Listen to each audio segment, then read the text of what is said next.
Alright, sorry about that confusion. Dongle did not seem to work. But I am JP Smith.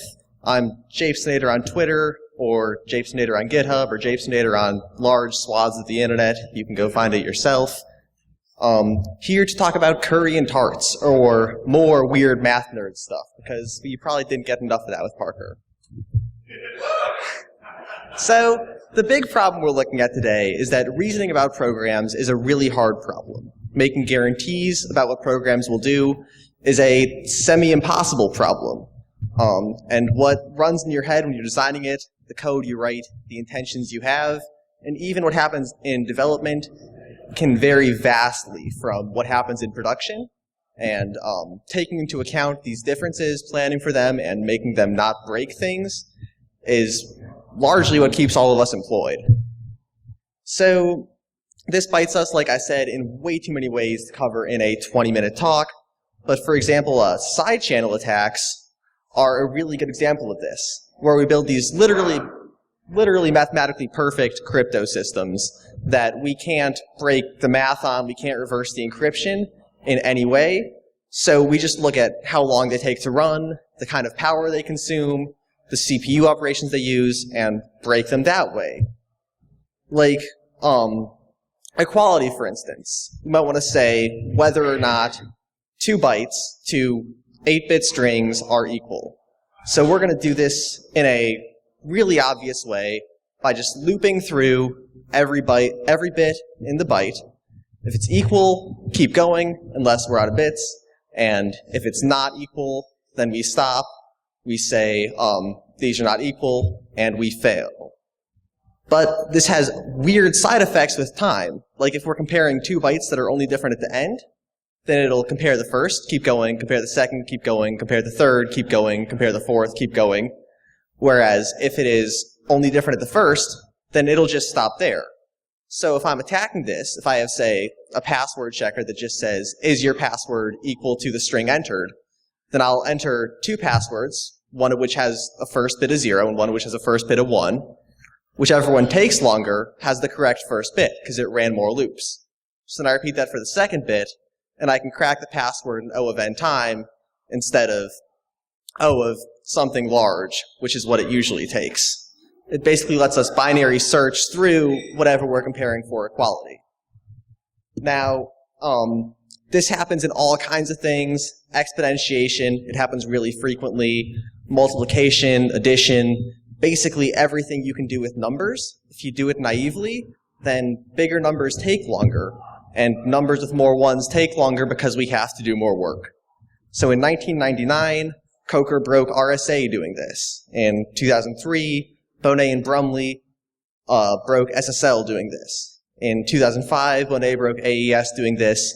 Basically, any significant crypto system that's used in production has been broken multiple times by exploiting just timing attacks, because when we do the math, we look at how does this work on paper given infinity time and resources, and not how does this work on my actual server running using actual CPU cycles. Which makes sense, obviously. It's much harder to design for something that's going to run like that, and to guarantee that every way this runs, it takes the same amount of time. And even if you think you're right, then compilers optimize, weird code paths get taken. It's a really hard problem. So we can have lots of things to prevent this. Bad software, unpredictable software, software with bugs in it, has been around for about as long as software has, and we've come up with a bunch of strategies. So code review is awesome. Unit tests are great. We can do property-based testing or fuzzing, where we generate 1 million unit tests automatically based on the right shape of things, but all of those only go so far. All of those only say that this function will behave as we intend in these cases. So we cover some set of everything that can happen and say, okay, these cases are probably typical of everything. There won't be any weird degenerative inputs, any odd code paths generated by malicious hackers that cause this thing to break or behave unexpectedly. And that assumption has a pretty poor track record, all in all. Betting that things will work as we've tested them basically never works for anyone. So it would be really nice if instead of saying, for these cases this works, we could say, for all cases, for any possible case, here is a proof that this works. And then to totally switch topics for a minute, we're going to talk about a way to do this. Most people who have developed have seen type systems, basically. Ways of putting variables into different categories, into different types, into different sets. So like, we can say that 5 is an integer. We can say that we can even type functions. So we can have some function f that is a function from integers to strings. Like maybe it just prints out the name of the integer. So it goes from 5 to FIVE. And if we have that type of f, and then write f of x equals x plus 3, then my compiler will bitch at me because f of x plus 3 returns an integer and not a string. So it's nice to have the computer to lean on. And actually, types end up being something way more significant once you pull a little higher mathematics into it. That is, types end up being basically the same thing as propositions, and writing functions or objects or whatever with those types, filling those types, is a proof of that proposition.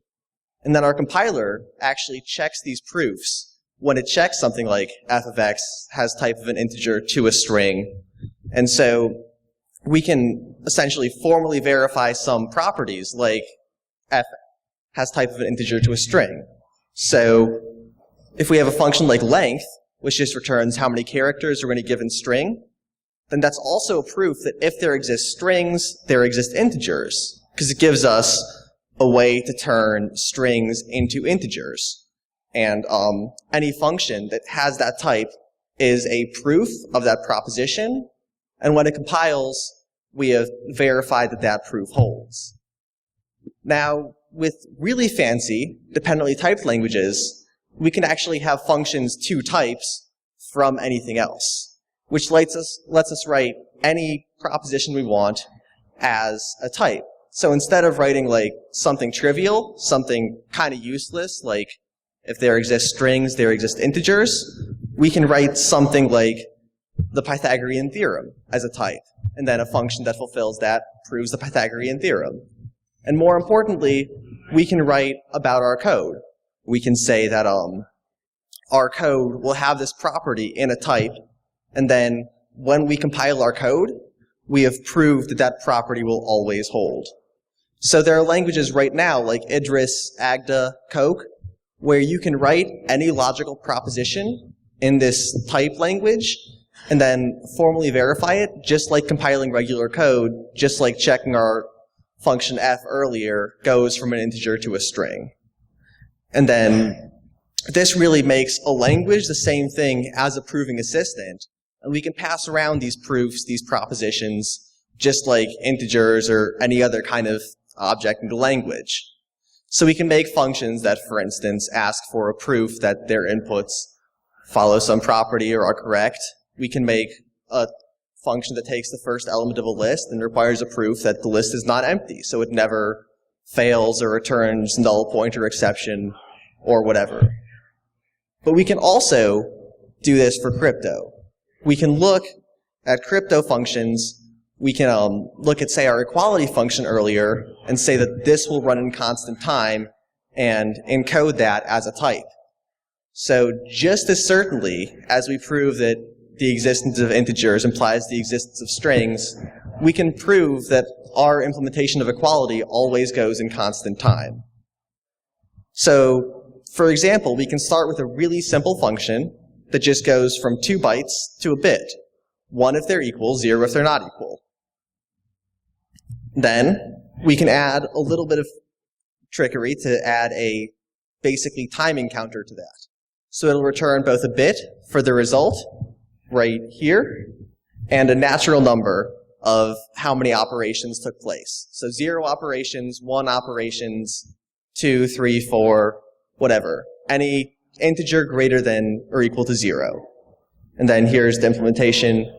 We're going to gloss over that because this is a 20-minute talk. And then finally, we can prove this. So we can say that for any A, B, C, and D, which are bytes, then the time that it takes to compare them, the time that it takes to compare the first two, is equal to the time that it takes to compare the second two. Or in other words, our function cannot be timing attacked because any pair of bytes takes the same time to compare as any other pair of bytes. So we can't do that binary search like we did earlier to suss out passwords or confidential data or whatever. And we formally prove that. We haven't just tested, here's a bunch of cases where we tried it and it took the same time. We have shown that for all cases, for any case you can imagine or implement in this language, this bad thing won't happen. And I have working code doing this whole thing at this goo.gl URL right here. If you want to see it, if you want to play with it, it actually runs and you can do real comparisons and see how long they took, see if the proofs work. Which is cool. So, oh, barcode. You might want that. Wait, not quite done.